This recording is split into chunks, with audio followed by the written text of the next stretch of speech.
na bundok, nagbukas ng isang maliit na tindahan. Dahil ang kanyang mga customer, lahat ay hindi tao. Sa araw na ito, ang namatay na sa loob ng libu-libong taon. Dumating ang Imperatress para hanapin ang binata. Pero ang gusto lang niya ay bumili ng isang pakete ng maanghang na chichirya upang mapawi ang gutom. Ang lalaki ay nagbabalak na kunin ang sobrang maanghang na nakuha lamang nitong ilang araw. Ngunit siya ay natakot nang ang paghubong ng dragon mula sa langit nang siya ay tumingin pataas. Ito ay isang Diyos na nakasakay sa gintong dragon na bumaba. Isang matandang lalaki na may puting balbas ang bumagsak at mabilis na tumakbo sa loob ng tindahan. Nang makita ang binata, pinapabilis siya na kunin ang isang balde ng instant noodles. Ngayon, siya ay sobrang gutom na, kaya't ang binata ay nagmadaling ihanda ito at dalhin.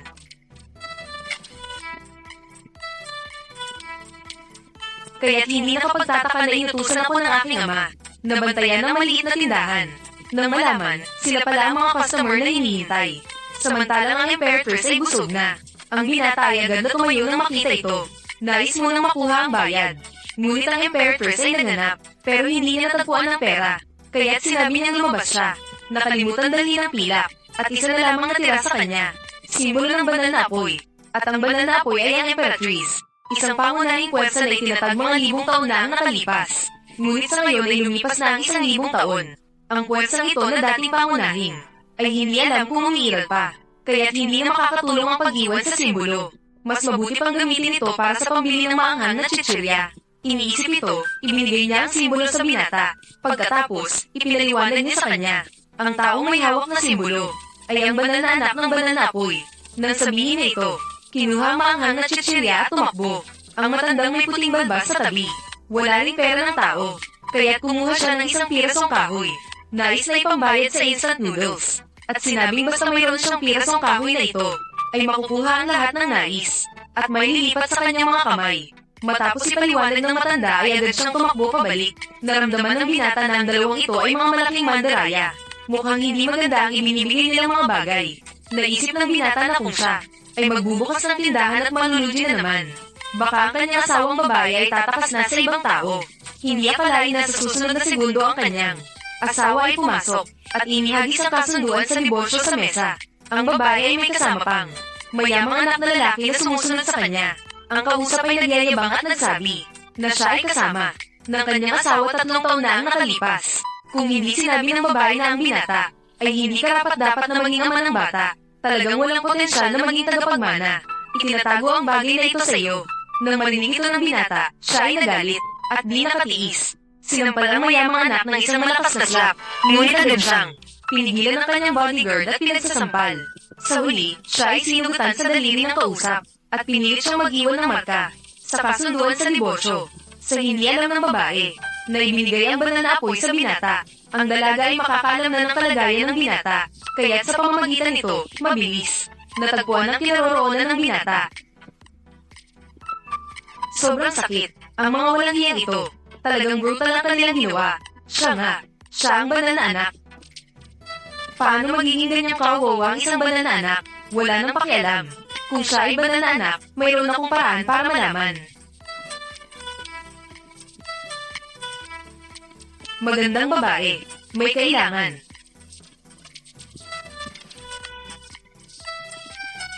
Ang ganitong pakiramdam na parang nasusunog ng init. Hindi ito maaaring mali. Sino ka? Sa liwanag ng araw. Sa ilalim ng malinaw na kalangitan. Hindi ka ba nahihiya? Minamahal na banal na anak. Magpakasal tayo. May sakit ka ba? Ang unang ginawa mo ay halikan ako ng sapilitan. Sige, kalimutan na natin yon. Ngayon ay gusto mo nang magpakasal sa akin. Minamahal na banal na anak. Si Ningzo ay walang sakit. Kakagawa lang ni Ningzo ng medical check-up. Sinabi ng doktor na si Ningzo ay napaka-healthy. Manggang anak. 10 o 8. Wala namang problema sa mga bata. Nako, binasag na lang. Ginagawa mo na naman ito sa akin. Ano? Natakot ang binata at tumakbo. Pagkatapos, naghanap siya ng motorsiklo at nagsimula ng magpidal ng mabilis. Pero ang banal na babae ay nagmamaneho ng mamahaling kotse. Matigas na umuusig sa kanya. Pero sa bundok, mas bagay pa rin ang motorsiklo. Mas angkop ito sa lupain. Ang binata ay basta nalang humanap ng pumasok sa maliit na eskinita. Ganap na nawala ang layunin ng banal na dalaga. Ngunit alam ng banal na dalaga, nandito pa ang tindahan ng binata. Tiyak na babalik siya. Kaya't nagplano siyang magpakasal sa binata bukas. Agad niyang inutusan ng kanyang mga tauhan na bumili ng maraming inumin sa tindahan ng binata at kailangang ipahatid ng binata ang mga kalakal. Sa oras na iyon, hindi siya makakatakas. At sa panahong ito, ang binatang nagtiyaga na makatakas ay tumanggap ng tawag para sa order. Magandang araw, Ginoong Ye. Kami ay mula sa kagawaran ng procurement ng Wangcha Hotel. Nais namin bumili sa inyong maliit na tindahan ng ilang inumin para sa kasal. Ang gastos ay inaasahang aabot sa humigit kumulang na 200,000. 200,000? Ano ba yan? Sa panahon ngayon, kahit ang mga telecommunication scam ay hindi na sumusunod sa karaniwang mga taktika. Paano naman ang pinakamataas na antas ng hotel sa Haicheng? Paano mangyayari na hahanapin nila ang aking maliit na tindahan para sa pag-order? Anong klaseng international na biro ito? Naipadala na sa bank account ang 100,000 yuan. Diyos ko, talagang totoo ito.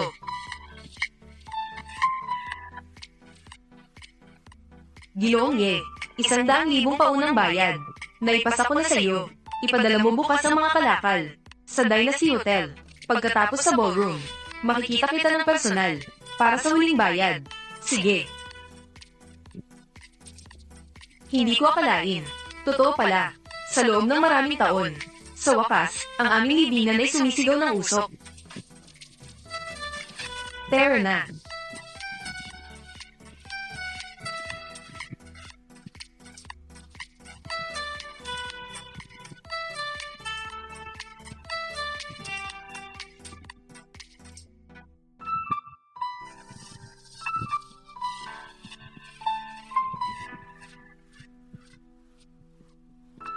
Kuya, delivery receipt. Salamat. Ipinapabot ko sa banal na dalaga. Nahuli na ang banal na anak. Ulitin. Nahuli na ang banal na anak. Maganda. Bantayan ng mabuti. Huwag magingay para hindi magulumihanan. Hintayin mo ako. Natanggap. Ang marangyang hotel na ito sa dagat. Talagang kakaiba. Totoong marangya. Kung ako ang may-ari ng hotel na ito, siguro ang asawa ay hindi din tatakbo sa iba. Ang taong iyon ay hindi nagutos sa akin na pumunta dito para sa huling bayad. Nasaan ang tao? Ye Chen, ano ang ginagawa mo dito? Kayo pala, ikaw nga ay isang cute na hindi ko matanggal. Pumunta ka nga rito. Sabihin ko sa iyo, ako ngayon ay tao ako ni Zing. Kung patuloy kang mga abala sa akin, hindi lang ito basta santukan. Nag-aabala sa iyo, Chu Mengying. Huwag ka nang magpakasenti. Para sa akin, ikaw ngayon ay walang kaibahan sa mga taong hindi marunong gumalang. Wala kang pagkakaiba. Ano ang sinabi mo? Kung may lakas ka ng loob, ulitin mo muli. Sinabi kong ikaw ay isang taong hindi marunong gumalang. Mengying, batang ito. At ngayon, ang nguha na dula ay ang pagkainguha ng banal na apoy. Ang kasal ng banal na babae at banal na anak. Ayaw kong magka-problema sa kasal. Pero kung manggulo ka sa kasal, kahit anong parusa ay magaan lang. Kung may kaalaman ka, umalis ka na agad dito. Paano? Ikaw ba ang nagmamay-ari ng hotel na ito? Kung makakapunta kayo, ako ba ay hindi makakapunta? Pero itong pinuno ng banal na apoy ay parang pamilyar. Ang banal na apoy ay isa sa mga pangunahing kapangyarihan ng buong Daksha. Isa sa pinakamainfluwensyang puwersa. Basta't magtapak ka lang, ang buong maharlika ng Haicheng ay kailangang magbago. Kahit ang banal na apoy ay hindi pa narinig pero naglakas loob pumasok. Nakikita kong talagang hindi mo alam kung paano isulat ang salitang kamatayan. Pumasok. Sino ang nagsabing ako ay pumasok? Ako'y pumasok na may buong katapatan. Buong katapatan. Kung ganoon, Ye Chen. Alam ko ikaw. Ako ay nandito para walang imbitasyon. Para makialam sa kasalan. At naglakas loob pang magsalita dito. Tara, tao. Itapon ng taong ito na hindi alam kung sino man ang mayaman o hindi. Itapon mo siya palabas. Ye Chen, alam ko kung sino ka. Ay naghirap para makarating dito. Para maibalik ako. Alam ko rin, ang mga malalaswang salita na sinasabi mo ay sinadyang ikagalit ako para makakuha ng simpatiya. Pero sabihin ko sa iyo na ikaw ay cute pa. Ikaw ay isang maliit na cute, tulad ng mga tao na katulad mo, na walang tigil na nangutot, ay lalo lamang akong nakakadiri. Sa totoo lang, alam mo ba kung paano namatay ang tatay mo? Sa pagkalasa ng pesticide. At ang iyong patay na tatay ay uminom ng lason. Dati sana, ito ay inihanda ko para sa iyo. Ano ang sinabi mo? Ikaw, maliit na cute. Papatay ako sa iyo.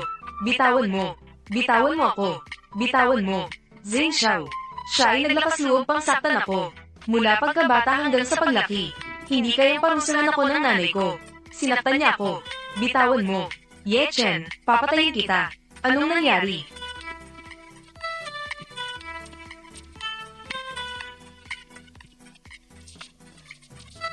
Uncle T, dumating ka sa tamang oras. Hu Wenli, ang taong ito, hindi lamang nagulo, kasalan ng banal na dalaga, at naglakas loob pang saktan ng aking babae sa harap ng lahat. Mangyaring magpadala ka ng tao para hulihin siya. Basagin ang kanyang mga binti, at pagkatapos ay itapon siya. Iyon ay, papatayin mo siya para sa akin. Ilagay siya sa bag. Ihulog siya sa ilog para pakainin ng mga isda. Naglakas loob na nandito sa akin. Nagdudulot ng gulo sa teritoryo ng banal na apoy. Batang lalaki, tapos ka na.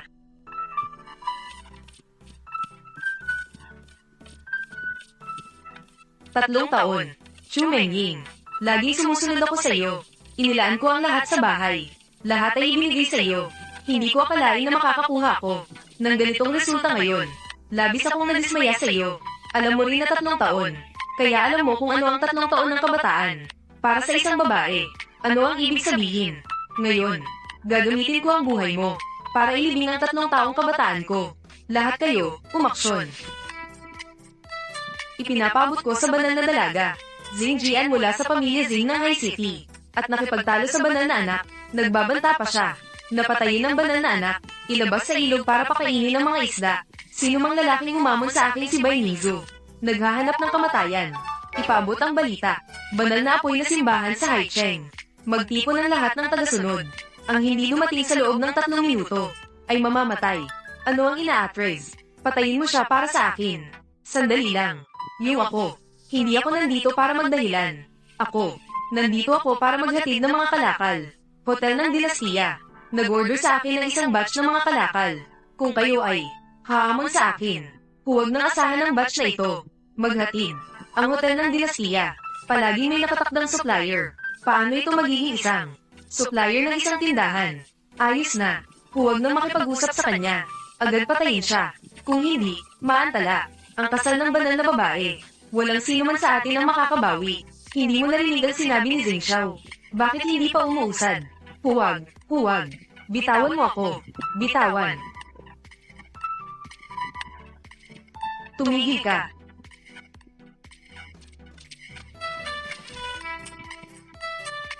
Banal na apoy na palatandaan. Paano ito nasa iyo? Sino ka talaga? Ang bagay na ito ay mula sa dakilang dinastiyang banal. Palatandaan ng banal na anak ng banal na apoy na simbahan. Dahil kinilala ka na nito, simula ngayon, ikaw na ang santo ng banal na apoy. Pero hindi ko alam kung anong panahon ka. Kung mayroon pang pamana ng banal na apoy. Hindi ko alam ang tungkol sa Imperatrice. At ang kasalukuyang banal na apoy. Ano ang kanilang ugnayan? Mahalaga ang buhay at kamatayan. Wala nang ibang paraan kundi ang ipaglaban ito. Ako ay santo. Anong sinasabi mo? Ikaw ang santo. Kung ikaw talaga ang santo, si Zheng Xiao sa atin ay ang pinuno ng banal na apoy, si Meng Ying. Ikaw ang kanyang dating asawa. Dumating ka upang sabihin sa lahat ano talaga ang kanyang katayuan. Siya, isang tao na walang-wala, na nabubuhay sa pamamagitan ng maliit na tindahan. Isang cute na taong walang mag-aatang kahit mamatay. Isang nagtitinda sa maliit na tindahan. At nagtatangkang magpanggap na santo. Totoong akala niya siya ay mahalaga. Pero, ano ang nangyari sa banal na apoy na ito? Si Manager Lee ay tao ng banal na apoy. Mukhang, siya ay may malaking interes sa linyang ito. Ang dalawang linyang ito ay halatang magkaiba ang kinang. Sa tingin ko, ang linyang ito, siguradong ginawa niya ito para sa pumuslit sa lugar ng kasal at nagpeke. Ano? Peke, itong batang ito, talagang naghahanap ng kamatayan. Hindi lang niya pinagsalitaan ng masama si Zheng Xiao. At naglakas loob pang magpanggap na, tanda ng banal na anak, kung ako siya, matagal na akong nagpakamatay bilang paghingi ng tawad. Totoo. Ang tanda ay totoo. Tanging ang banal na utos ng Sunfire, na nagdedeklara ng paglitaw ng banal na anak, dito lamang magkakaroon ng reaksyon ng aming tanda. Siya talaga ay banal na anak.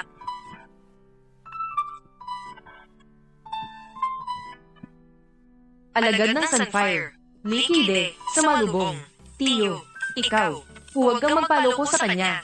Anong ibig sabihin? Hindi mo pa naiisip, ngayon ay kasal ng Sunfire. Kasalan ng banal na dalaga at banal na anak, kaya naman silang dalawa. Tiyak na sabay silang magpapakita. Bukod dito, banal na anak ng Sunfire. Tiyak na isang may mataas na kakayahan sa laban. Isang kahangahangang tao. At siya, kahit isang maliit na gwardya, na hindi kayang talunin. Paano siya magiging banal na anak? Oo nga, ang pinakamahina sa mga alagad ng Sunfire.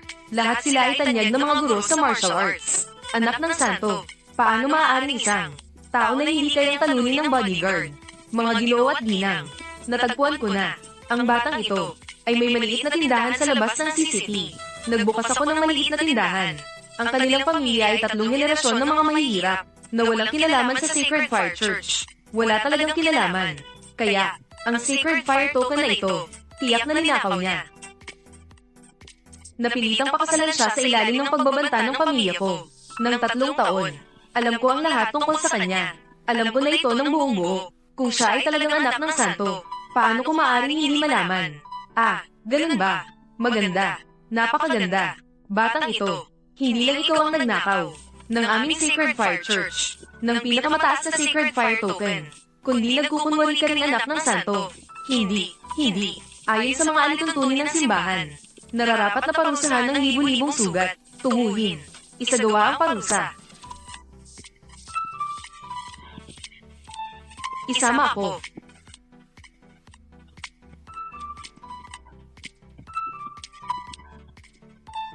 Ipinapaabot ko kay Santa ang 3,000 tagasunod mula sa CCT. Ay dumating na lahat. Mangyaring utusan ng Santa. Ipinapaabot ko kay Santa na ang mataas na antas ng Sacred Fire Church ay papunta na rin dito. Napakaganda. Lahat ng mga tagasunod sumama sa akin upang magbigay galang sa pagbabalik ng anak ng santo. Oo,